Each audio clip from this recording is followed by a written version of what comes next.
We hate Bengal. ऐसी तस्वीरें मैंने सिर्फ और सिर्फ भूकंप के बाद आती है ना, तब देखी थी।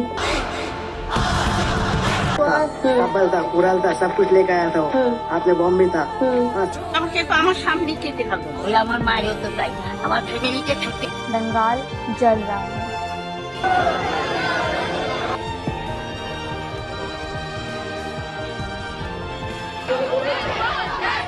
जब बंगाल जलता है तो सिर्फ घर नहीं जलते, रूह जलती है। maimed and burnt.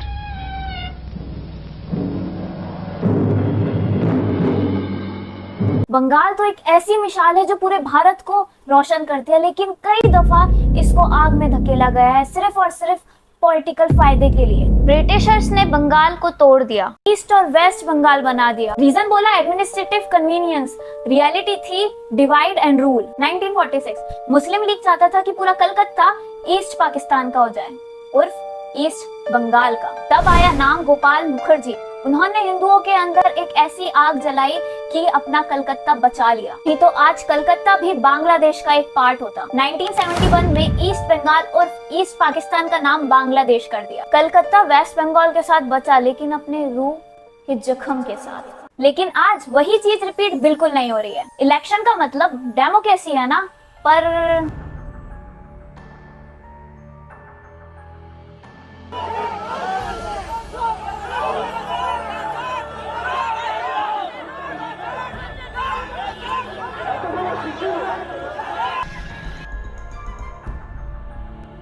जो सच बोलता है उसके घर वेस्ट बंगाल पुलिस बिल्कुल नहीं आती। हमारी ममता बनर्जी जितनी अच्छी सीएम कोई नहीं है इस दुनिया में। ममता ये मामूली आदमी है, मजबूत आदमी है ममता। वुमेन सेफ्टी का ख्याल तो इतनी अच्छी तरीके से रखा जाता है कि 2023 में 569 कंप्लेंट रजिस्टर हुए। कुछ तो शायद रजिस्टर भी नहीं हुए होंगे क्योंकि उसके कल्प्रेट को भगा दिया होगा। नहीं, मैंने कुछ नहीं बोला। आरजेकर मेडिकल कॉलेज में डॉक्टर के साथ रेप मर्डर हुआ, उसके पेरेंट्स को जस्टिस मिल गया, ना जाने पता नहीं क्यों फिर भी जस्टिस लेने आ गए।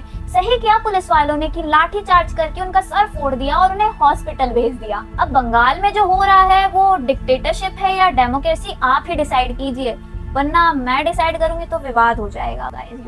वैसे अब मुझे समझ में आता है आखिरकार क्यों कुछ इन्फ्लुएंसर जो डिक्टेटरशिप का भाषण देते रहते हैं वो वेस्ट बंगाल में चुप रहते हैं। कांग्रेस वोट चोरी पर सवाल उठाता है, पर वेस्ट बंगाल और सेंट्रल गवर्नमेंट शायद अंधी है, उन्हें दर्द दिखता नहीं है। और इंडिया की माइनॉरिटीज है जो बेचारी। लेकिन एक मिनट, ये तो दुनिया की सेकंड लार्जेस्ट रिलीजन में से है ना माइनॉरिटीज। अब इनकी क्या गलती है जो इनके रिलीजन में वो लोग कन्वर्ट हो रहे हैं? कन्वर्ट हो रहे हैं या कराया जा रहा है? चुप, मैं बात कर रही हूँ ना वीडियो। और भारत में जो सचमुच में माइनॉरिटीज है उनसे हमें क्या लेना देना, क्योंकि उनकी वजह से तो वोट बैंक फिर भी नहीं भरना है ना। बेचारे माइनॉरिटीज, कितना अत्याचार होता है उनको इंडिया के अंदर, और ये हिंदू अत्याचार होने के नाम पे प्रोपोगेंडा फैलाते हैं। देखना, हिस्ट्री का ज्ञान देते रहते, कहते हैं हिंदू मुस्लिम हिंदू, इग्नोर देम। वैसे तुम लोग मानो या ना मानो, क्योंकि हिंदुओं का ही दुश्मन होता है, क्योंकि मैंने ऐसे कुछ इन्फ्लुएंसर देख रखे हैं। अब ये इन्फ्लुएंसर सही के साथ नहीं बोलते, ये सिर्फ और सिर्फ अपने प्रोपोगेंडा और पैसे के साथ बोलते हैं। अगर मेरे सामने किसी माइनॉरिटी के साथ कुछ गलत हो रहा है तो मैं आवाज उठाऊंगी, मैं बोलूंगी कि ये चीज सही नहीं है। पर क्या माइनॉरिटी उठाएगी अगर मेरे साथ कुछ गलत हो रहा है पहले टाइम पे?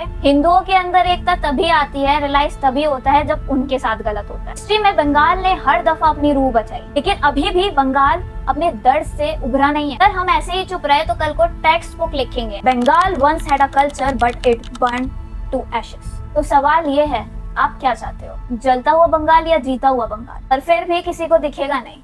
राम राम।